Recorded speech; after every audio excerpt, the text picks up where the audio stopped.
Hi everyone, this is Kingdom of Vlogs, si Filipino actor based here in Saudi Arabia, and welcome back to my channel. Agad-agad gawa natin ng reaction video, ang Barda compilation. So I won't take any longer.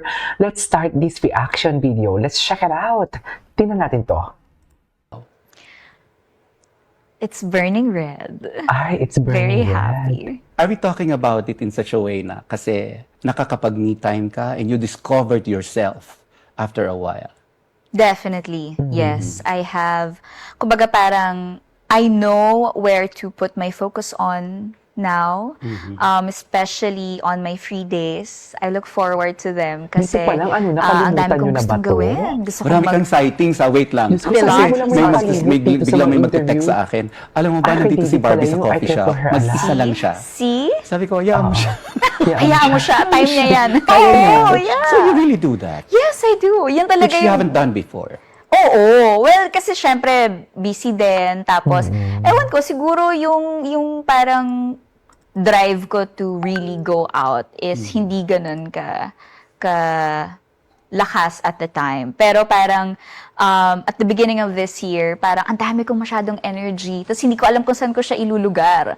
That's why I also discovered running. I tried Pilates. tennis, Pilates, ganyan. Parang ang dami kong masyadong good energy. Tapos hindi ko alam kung saan ko ilalagay. So, ang saya kasi it makes me productive. Na parang from a person na hindi morning person or hindi palalabas, talagang grabe yung naging change ng buhay ko since the beginning of this year. Parang lahat yon nawala. Mas outgoing ako ngayon, mas excited ako to see people, to meet people, to Just do your glow. things. Iba yung glow mo. Thank you.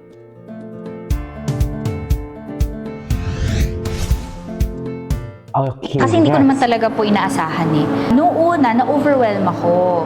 To the point na kinailangan kong puntahan ng kapatid ko sa Chicago. Kasi parang para sa akin masyadong naging overwhelming. Parang nakakalunod masyado. I mean, I really liked the attention, the recognition.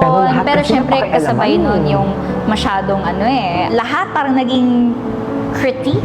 Oo, Diba? siyempre. Parang kahit hindi na sa pag-arte, yung personal mong buhay, parang tinuturuan ka nila Pressure paano siya. ka mabuhay. Yes, Yung yan gano'n. sinasabi ko na dapat hindi tayo maging toxic. Kasi once na nagiging toxic na, yung sinasabi dyan ni David, ni Barbie dyan, about Barda fans yan, yung halos lahat pinapakailaman na. Kaya, wag sana tayo mangialam. Sana wag natin silang pangunahan. Kung ano man ipapakita nila, maging kontento tayo. Diba? Marunong tayo maghintay sa tamang panahon.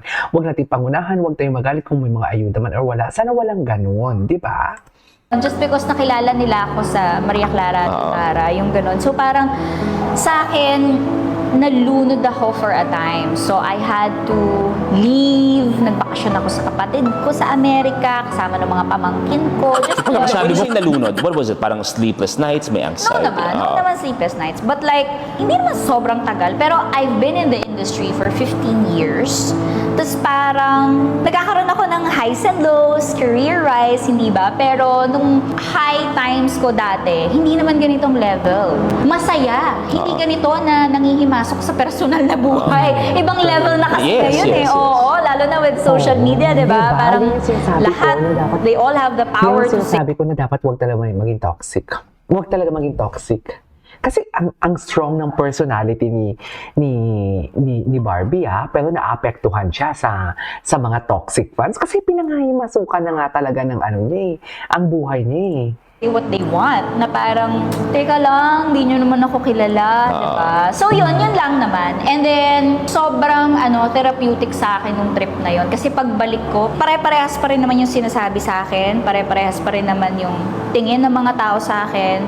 Pero, mas naging maluwag na yung paghinga ko, naging parang mas kalmado na ako. Hindi asmat. Ganun, yung talagang mas gumaan yung loob ko, mas parang bumalik ako doon sa mindset na gusto mo to, pangarap mong ma-recognize. Syempre, hindi naman sa lahat ng pagkakataon, maganda ang nangyayari sa'yo. Syempre, kung may recognition, merong konting... May kasama yan, part and Oo, parcel. Yeah. So, in-embrace ko na lang din. Diretsang nilinaw ni Barbie Fortesa kung sila ba ng actor at kapwa runner na si Jameson Blake nang sumalang siya sa GMA Integrated News interviews. Napag-usapan din ang isang litrato sa GMA Anniversary kung saan kitang nagkaharap sila ng ex na si Jack Roberto. Ay, Ang talaga? reaksyon niya sa chika Anyway, ni Nelson. ano natin to? Ito na lamang ang Ay, question ito na before we fast do talk. fast talk. Sure. We will June end pa lang this in to. fast talk. Oo, hindi, pwedeng silence. Okay. Okay. May nanliligaw ba sa'yo? Ay. Ay. Ay. Let's do fast talk. I love it. I love it. Okay, okay. Ang ganda ni Barbie doon. Ay, fast talk with Barbie. Barbie, beautiful, powerful. Powerful. Beauty brains. Brains. Running, dating. Running. Short hair, long hair. Short hair. Kape, wine. Move on, move in. Move on. Magpapawis, magpaganda. Magpapawis. Umaura, umarte. Umarte. Doreen, Luna. I can't choose. I'm sorry. Ako May yun eh. minamahal o may nagmamahal? Ay. Mas mahirap, mag-move on o marathon? Mas mahirap Yes. mag-marathon. Mas masarap, Mas single masarap. or taken? Single. Ay, Mas single. nakakainis, padivang co-star o maarteng co-star? Padiba. Padivang co-star. Mas maganda, ikaw o si Kailin? Ay. Kylie yun. Mas maarte, ikaw, si Kailin o si Rufa? What? Miss Gloria. Miss Gloria. Actually, Your comfort food, my comfort food, Korean spicy your noodles. guilty Ay, pleasure, Korean My spicy noodles. guilty pleasure, chocolates. your favorite Barbie era? I think ito po. Oo, hindi, depende. Magpa-sexy sa pelikula. Ay. Hindi. Oo, hindi depende. Mag-travel mag-isa. Oo. Oo, hindi depende. Pumatol sa bashers. Hindi na. Oo, hindi depende. Makatrabaho ang ex. No. Oo, Ay, hindi tahimik siya. depende. Magpaligaw na. Ay, tahimik siya. Lights on or lights off? Lights on. Ay. Happiness and chocolate. Happiness. First time for happiness. Ay. Afternoon. Afternoon.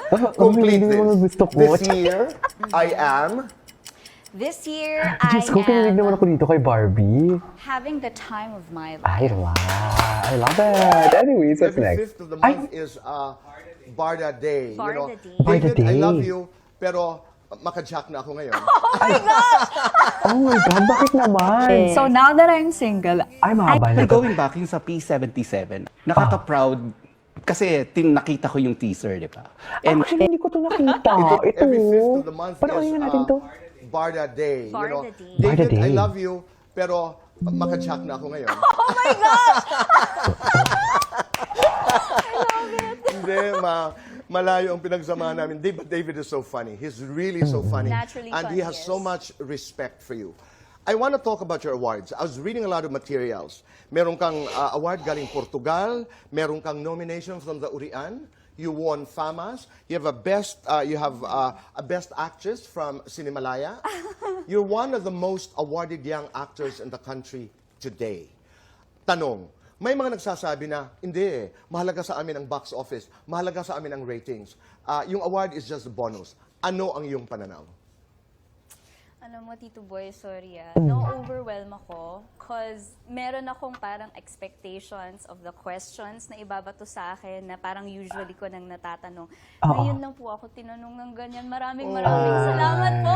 You're welcome. Matagal na to ha, hindi ko pa to Salamat sa napanood.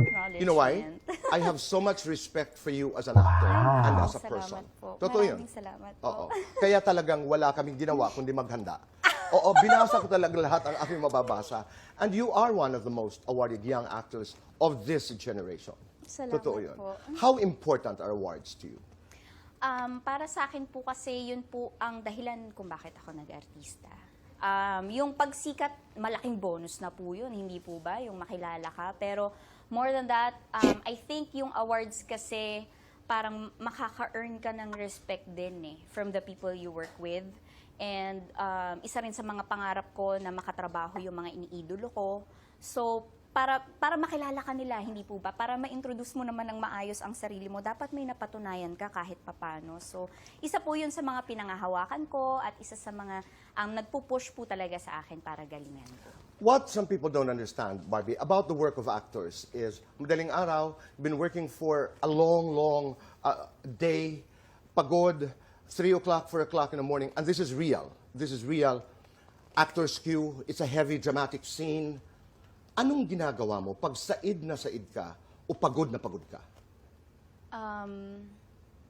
Pumipikit ako, Tito Boy. Pumipikit para ako.